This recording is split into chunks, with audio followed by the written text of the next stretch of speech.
السلام عليكم، بسم الله الرحمن الرحيم. بصوا بقى حبايبي، النهارده هنعمل اللي هي المكنه بتاعه الفشار. عندنا ازازه بلاستيك كده اهو، بس لازم تكون مربعه من فوق. هنقصها كده ويبقى عندنا الجزء دوت. نحاول بقى لو عليه ستيكر او عليه اي حاجه ننضفه ونشيل الحاجات اللي عليه كلها، بحيث يبقى عندنا قطعه شفافه نظيفه. عندنا الكب ده يا اما غطا علبه، يا اما غطا سبراي، يا اما بتاعه الدواء، اي حاجه كده بحيث انها تدخل جوه وتقدر تتحرك بسهوله، يعني نلفها بكل سهوله. تمام. عندي 2 بلاستيك كده هوت، دول هما بيقلبوا بيهم الشاي. هجيبهم كده هوت واحاول ان انا احط واحده منهم في الناحيه دي وواحده الناحيه التانية ونقصهم بالظبط. هاجي بقى ايه، هاخد هنا هوت الطول دوت واقسمه في النص، عشان انا عاوزه افتح هنا باب صغير، اللي هو الباب اللي هما بيدخلوا منه او بياخدوا منه الفشار.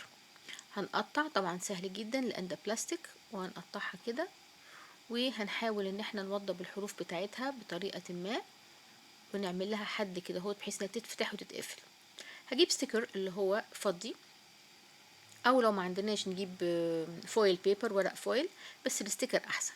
حاول بقى ان انا احطه على الحروف مطرح ما انا بقصيت بالمقص عشان احدد الباب، يعني الحروف بتاعت الباب من كل حتة. تمام كده. تحطوها بالراحة وتفردوا بصباعكم كل شوية علشان يطلع متساوي. في ناس تقول لي طب ما انا ممكن ارسم بقلم فضي، ماشي، بس انت كده ده انت بترسم بتحدد الباب، وفي نفس الوقت ان انت بتحمي الحرف البلاستيك ده ان هو يجرح الايد او اي حاجه، يبقى ايه مش شارب. تمام. هنعمل كده في جميع الاتجاهات بالنسبه للباب. ادي التانية اهي.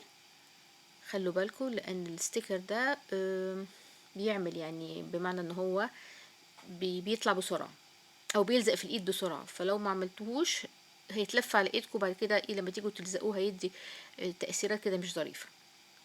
هنفكه كده بالراحه ونفرده ونحاول نحطه على الناحيه التانية.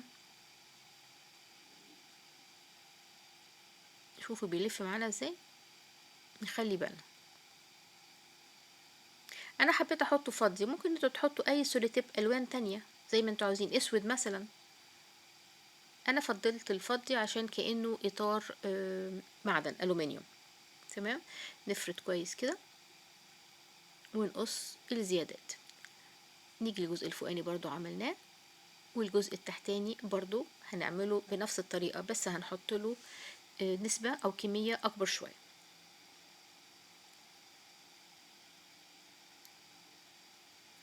اهي. بعد ما عملناها نتنيها، نسيب حتة فيها كبيرة ونتنيها وندخلها على كل على جوه.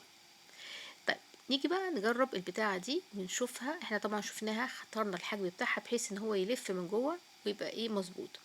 هنلزق الجزء ده هنا، ونلزق الجزء التاني البلاستيكية التانية من الناحية التانية. لو ما عندناش دول ممكن نجيب عودين بلاستيك، عودين خشب، ونعمل فيهم خرمين هيقوموا بنفس الواجب، بس انا لقيت عندي البلاستيك ده موجود فايه ليه واي نوت يعني. هنحط واحدة كده بحيث ان الخرم ده يبقى ايه فوق شوية. نجيب قطعة بلاستيك ونرسم عليها دايرة عشان عاوزين نعمل غطا، وهنجيب هنا ماسورة صغيرة ونحطها في النص ونلزقها. نعمل الخط ده الخط النص، وادي الماسورة الصغيرة دي ممكن تبقى مثلا الماسورة بتاعت ورق الودان، قصدي بتاعت الودان.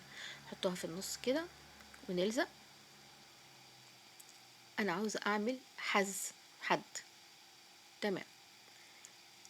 ايه اللي هنعمله بعد كده؟ هنلزقها بلزق عادي جدا، وليكن اوهو،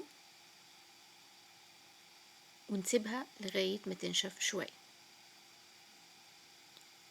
انا حبيت اعمل الغطا ده ان هو ايه بيفتح من الناحيتين، اللي هو ونغطيه طبعا بالستيكر الفضي ده عشان يديله اللون فضي بالشكل ده. طبعا نفرد بحاجة كده علشان نشيل اي تجاعيدات او اي اجزاء مش مرغوب فيها. الماسورة اللي احنا حطيناها في النص دي فايدتها بقى ان احنا ايه، بصوا هتبقى عاملة كده، شايفين؟ طيب بعد ما لونا الجزئين دول هنحط دي فيها كده، والناحية التانية برضو هنحط الجزء التاني اللي احنا عملناه. هما هيبقوا ثابتين على الطبق اللي في النص ده. نبص بقى كده، هتبقى في النهاية عاملة كده، ونعلقها وبقت عاملة كده، شايفين؟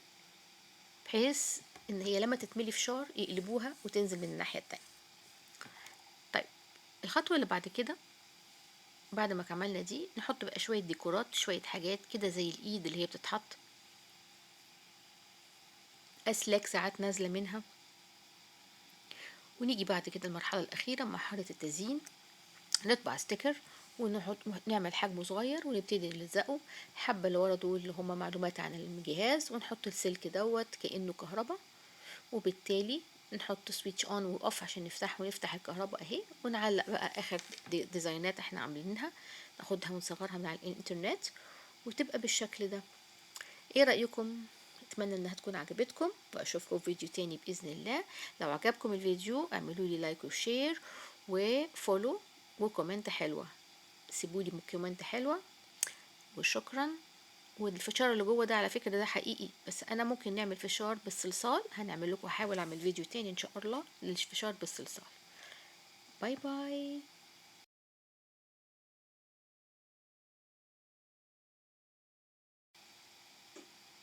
Thank you for watching. If you really like the video, please like, share, subscribe and turn the notification on. Hope to see you in my next video. Bye bye.